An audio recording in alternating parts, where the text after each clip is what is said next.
Hi மக்களே, எல்லாரும் எப்படி இருக்கீங்க? நல்லா இருக்கீங்களா? நம்ம வீட்டுக்கு தேவையான பொருட்களை எந்த மாதிரி வாங்கணும் அப்படின்றத சில ட்ரிக் இருக்கு. அது தெரிஞ்சுக்கங்க. இப்போ நான் ஒரு தொழில் பண்ணுறேன் அப்படின்னா, நான் ஒரு பெட்டி கடை வச்சுருக்கேன். எனக்கு அப்பப்போ பாட்டில் வேஸ்ட்டாக சேரும்.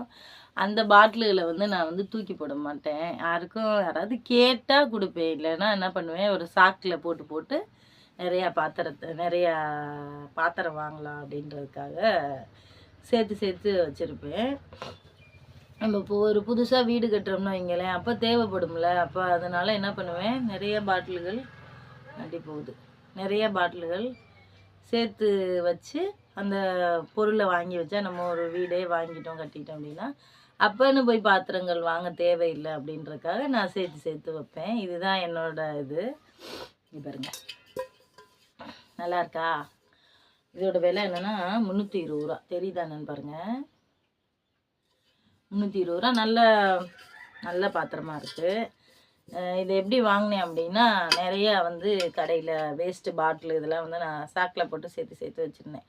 அன்னைக்கு ஒரு பாத்திரம் வாங்கினேன். நான் இன்னும் அது யூஸே பண்ணலை. இருந்தா 200ரூவாய்க்கு பிளாஸ்டிக் இருந்துச்சு. எல்லாம் அள்ளி போட்டு வாங்கினேன். இந்த பாத்திரம் 320 ரூபா சொன்னிச்சு. நான் 300 தான் கொடுப்பேன்.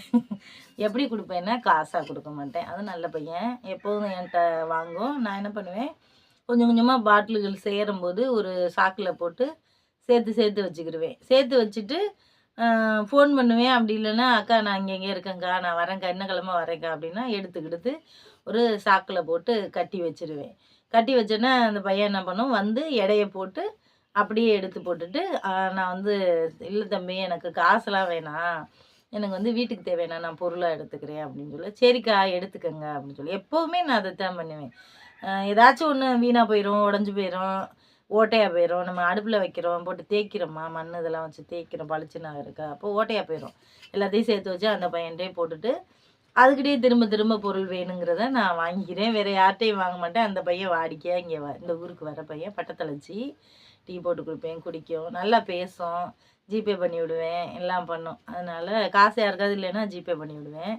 அதனால் என்கிட்ட நல்லா பேசும். நான் அதுகிட்ட தான் போடுவேன். வேறு யார்கிட்டையும் அந்த பாத்திரத்தை வாங்கவும் மாட்டேன், யார்ட்டையும் போடவும் மாட்டேன். இட்லி சட்டிலேருந்து எல்லா பாத்திரமும் கொண்டு வரும், சில்வர் மட்டும் கொண்டு வராது. பிளாஸ்டிக்லேருந்து, சல்லடையிலேருந்து, ஸ்டூல்லேருந்து எல்லா பாத்திரமும் கொண்டு வரும். அப்போ ப்ரஷ்ஷு, துணி துவைக்கிற ப்ரஷ்ஷுலேருந்து எல்லாமே வடிகட்டி, தண்ணி வடிகட்டி எல்லாமே கொண்டு வரும்.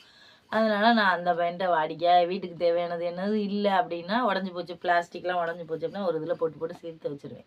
சேர்த்து வச்சு வேஸ்ட் ஆக்காமல் அந்த பையன் வந்தோடனே இரும்புக்காரன் அந்த வண்டி அதாவது மைக்கு கேட்கும். அப்போ எட்டி பார்ப்பேன், நம்ம வீட்டுக்கு வர பையனா வேறு யாருமான்னு பார்ப்பேன். ஆமாம், அப்போ நம்ம வீட்டுக்கு வர பையன் தான் அப்படின்னு சொல்லிட்டு, தம்பி இங்கே வாப்பா அப்படின்னு சொல்லி கூப்பிடுவேன். வரும், கெவுளி சத்தம் கேட்குது, வரும். அப்போ வரும்போது எல்லாத்தையும் அள்ளி போட்டுட்டு எனக்கு என்ன தேவையோ அதை நான் வாங்கிக்கிடுவேன். அப்போ தான் இந்த பாத்திரம் வாங்கினேன். இது 320 ரூபா சொன்னிச்சு. இதில் போட்டிருக்கு. நான் 300 ரூபா தரேன்ப்பா அப்படின்னா, சரிக்கா கொடுங்கக்கா அப்படின்னு எதுவுமே பேசாது, பேரம்லாம் பேசவே பேசாது. எப்போவும் நம்ம என்ன கொடுக்குறோமோ அதை வாங்கிக்கும். அதுக்கிட்ட நான் வாங்கிக்குவேன். 20 ரூபா 10 ரூபா கம்மியாக கொடுத்தாலும் சரிக்கா வாங்கிக்கோங்க அப்படின்னு சொல்லி கொடுக்கும். வாடிக்கையாக அந்த பையன் தான் போட, வேறு யார்ட்டையும் போட மாட்டேன். கடையில் உள்ள பிளாஸ்டிக்கில் யார்ட்டையும் போட மாட்டேன். அப்போ வந்துச்சு, வரும்போது இந்த பாத்திரம் வேணுப்பா, இது ஒன்று மட்டும் நான் வாங்கலை, இது பிரியாணி இதையும் செஞ்சுக்கலாம் அப்படின்னு ரொம்ப நாளாக நினச்சிட்டே இருந்தேன். நம்ம 4 பேர் இருக்கோம், ஒரு நேரம் சாப்பிட்டாலும் இதில் ஒரு 1/2 கிலோ பிரியாணி செய்யலாம். நல்ல பெரிய பாத்திரமா இருக்குது பாருங்கள், 1/2 கிலோ பிரியாணி செய்யலாம். அப்போ நான் சொல்லி வச்சுருந்தேன், இந்த மாதிரி என்கிட்ட இருக்குது. இது மாதிரி நான் ஹோட்டல் வச்சுருந்தாலும் என்கிட்ட நிறைய பாத்திரம் இருக்குது. இந்த மாதிரி சின்னதாக இல்லை, எல்லாம் பெருசாக இருக்குது. ஒரு 20 பேர் 10 பேர் சாப்பிட்ற மாதிரி பாத்திரம்லாம் இருக்குது. சரி அது வேண்டாம், நம்ம 4 பேர் இருக்கோம், ஒரு நேரம் ஏதாவது ஒரு 1/2 கிலோ பிரியாணி செய்கிற மாதிரி வேணும்னு சொல்லி வச்சுருந்தேன். அப்போ கரெக்டாக வந்துச்சு. அக்கா நீங்கள் கேட்ட பிரியாணி சட்டி வந்துருச்சு, வாங்கக்கா அப்படின்னு சொன்னிச்சு. சரின்னு இரும்பெல்லாம் அள்ளி அந்த பிளாஸ்டிக் எல்லாத்தையும் இரும்பு நிறையா கிடந்துச்சு, எல்லாத்தையும் அள்ளியே போட்டுட்டு, எப்போவுமே நான் ஒரே வாட்டி போட மாட்டேன். அதுதான் எனக்கு உள்ளது ட்ரிக்கு. எப்படின்னா, ஒரே வாட்டி போட்டுட்டோம்னு வைங்களேன், அப்புறம் ஒன்று நமக்கு பிடிச்ச பாத்திரம் இருக்காது, இல்லைன்னா நம்ம கேட்குறது கிடைக்காது. அப்படின்றதுனால பாதியை ஒதுக்கி வச்சுருவேன்.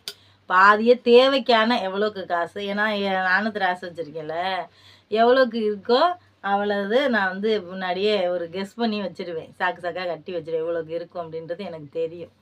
அவன் இதை வந்து கொஞ்சமாக போட்டு இதுக்கு மட்டும் உள்ள நான் காசுக்கு இந்த பாத்திரம் வாங்கினேன். அதாவது இந்த பாத்திரம் 200 மட்டும் இருந்ததை போட்டுட்டு இந்த பாத்திரம் வாங்கினேன்.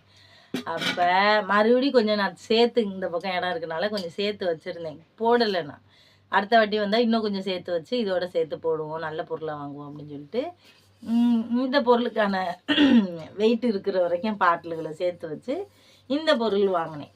அப்புறம் இந்த பொருளுக்கு நான் இன்னும் காசு கொடுக்கல.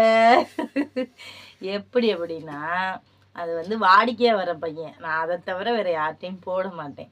அதனால் இந்த மாதிரி பாத்திரம் போயிடுச்சுன்னா திரும்ப வராது, லேஸாக கொண்டு வரும். இது நல்லா கல் பாத்திரம், இதுவும் நல்லா 1/2 கிலோவுக்கு மேலேயே தான் இருக்குன்னு நினைக்கிறேன், நல்லா வெயிட்டாக இருக்குது. அப்போ நான் அப்பா எனக்கு இதுவும் வேணும் கொடு அப்படின்னு சொல்லி கேட்டேன். தாராளமாக எடுத்துக்கோங்கக்கா, நீங்கள் என்கிட்ட தானே இரும்புஜாமா பாத்திரம் பிளாஸ்டிக் எல்லாம் தேவையில்லாதெல்லாம் போடுறீங்க, நீங்கள் எடுத்துக்கோங்க, நான் அடுத்த வாட்டி சேர்த்து வைங்க, நான் வந்து காசுக்கு அது அந்த அந்த பொருளுக்கான காசுக்கு நான் பிளாஸ்டிக் வாங்கிக்கிறேன் அப்படின்னு சொன்னிச்சு. சரின்ட்டு நான் வாங்கிட்டேன். அப்போ 1 2 3 பொருள், இது எதுக்குமே நான் வந்து காசு கொடுக்கல. இது எப்படி இப்படின்னா, நம்ம ஒரு தொழில் பண்ணுறோம், அதுலேருந்து என்ன வேஸ்ட்டு வருதோ, இப்போ நான் ஆர்டர் போட்டு ஜாமான் வாங்குவேன், அப்போ அதில் அட்டைப்பெட்டியெல்லாம் வரும், பிளாஸ்டிக் பாட்டில்கள் வரும், எல்லாத்தையும் சேர்த்து வச்சு ஒரே ஆள்கிட்ட போட்டோம்னா அந்த அட்டைப்பெட்டி வேஸ்ட்டாக உள்ளது பூரா இப்படி பாத்திரமாக மாறிடுச்சு. பார்த்தீங்களா, பாத்திரமாக மாறிடுச்சு பார்த்தீங்களா. இதுதான் சொல்கிறேன், ஒரு தொழில் பண்ணால் அதுலேருந்து நமக்கு என்ன லாபம் கிடைக்கும் அப்படின்றது தொழில் பண்ணுறவங்களுக்கு கண்டிப்பாக தெரியும். இது வந்து நான் எதுக்காக இதை சொல்ல வரேன்னா, ஒரு வீடே இருக்குது அப்படின்னா அதில் உள்ள வேஸ்ட்டுகளை வந்து நம்ம வேணான்னு தூக்கி போடாமல் ஒரு இடத்துல போட்டு சேர்த்து வச்சு இப்படி போட்டோம்னா நம்ம வீட்டுக்கு தேவையான பொருள்களை நம்ம வாங்கிக்கலாம். நான் இதை தான் நான் எப்போவுமே செய்வேன். இது ரொம்ப வருஷமாக நான் நிறைய பாத்திரம் மேலெல்லாம் சாக்காக இருக்குது பாருங்கள், கட்டி வச்சுருக்கேன். நம்ம ஒரு பொண்ணு வச்சுருக்கோம், நமக்கு தேவையானதை நம்ம அந்த நேரம் போய் வாங்க தேவையில்லை. நான் வந்து வருஷத்துக்கு ஒருக்கா எடுத்து, அப்படி எலி கடிச்சிருச்சு அப்படின்னா வருஷத்துக்கு ஒருக்கா எடுத்து எல்லாத்தையும் தொடச்சி போட்டு கட்டி ஒரு 3 சாக்கு என் மகளுக்காக பாத்திரம் சேர்த்து வச்சுருக்கேன். இந்த பாத்திரம் வந்து நான் வீட்டுக்கு வேணா வீட்டுக்கு வச்சுக்குவேன், இல்லைன்னா ஒரு சாக்கில் போட்டு கட்டி வச்சேன்னா அவளை வந்து அவளுக்கு தேவைப்படும் போது அவள் எடுத்து யூஸ் பண்ணிக்குவேன். இல்லைம்மா நம்ம பிரியாணி செய்யணும் கொடுங்கம்மா அப்படின்னு கேட்டாலும் இதை எடுத்துக்கம்மா, நம்ம வேறு வாங்கி உனக்கு வச்சுக்கிறேன் அப்படின்னு 3 சாக்கு சேர்த்து வச்சுருக்கேன். இப்படி தான் நம்ம வந்து ஏழையாக இருக்கோம், நம்ம டக்குன்னு ஒரு பொருள் வந்து வாங்க முடியாது. அப்படி வாங்கணும்னா நமக்கு அந்த நேரம் பணம் இருக்கும் இருக்காது. இப்படி உள்ள வேஸ்ட்டு சேர்த்து வச்சு பொருள் வாங்கும்போது இது பண்ணும். அதே மாதிரி வேஸ்ட்டு இந்த கட்டிட்டு சுருங்கி போச்சுல சேலைகள், இதெல்லாம் வந்து நான் எடுத்து சேர்த்து வச்சுருப்பேன். அப்போ வந்து சில்வர் பாத்திரக்காரங்க ஒருத்தர் வருவாங்க, அந்த மாதிரி நான் நிறையா புடவை கட்டி போட்டுருவேன் வேணான்ட்டு. நான் பெரும்பாலும் நைட்டி தானே போடுறேன், கட்டி போடும்போது டக்குன்னு அந்த பொருளையும் சேர்த்து வச்சுருப்பேன். சேர்த்து வச்சு போட்டு சில்வர் பாத்திரங்கள் வாங்கிடுவேன். அப்படி தான் ஒரு சாக்கு ஃபுல்லாக சில்வர் பாத்திரம் சேர்த்து வச்சுருக்கேன். ஒரு சாக்கு ஃபுல்லாக இந்த அலுமினிய பாத்திரம், அன்னக்கூடை, வாளி, பக்கெட்டு, என்னமோ நிறையா சேர்த்து வச்சுருக்கேன். அப்படி பிள்ளைங்களுக்கு தேவையான பொருள்களையும் இப்படி நான் வாங்கி வச்சுக்கிடுவேன். இதுதாங்க எனக்கு தெரிஞ்ச சிக்கனம். நான் வந்து அந்த நேரம் காசு கொடுத்து வாங்குறதுக்கு என்கிட்ட வசதி இல்லை. அப்போ சின்ன சின்ன பொருள்களை, வேஸ்ட் பொருள்களை சேர்த்து வச்சு நம்ம பிள்ளைகளுக்குன்னு வாங்கி வச்சோம்னா அது பாட்டுக்கு காலத்துக்கும் கிடக்கும். சரிங்களா, பிடிச்சவங்க லைக் பண்ணுங்கள், ஷேர் பண்ணுங்கள். ஓகே, பாய் மக்களே, பாய்.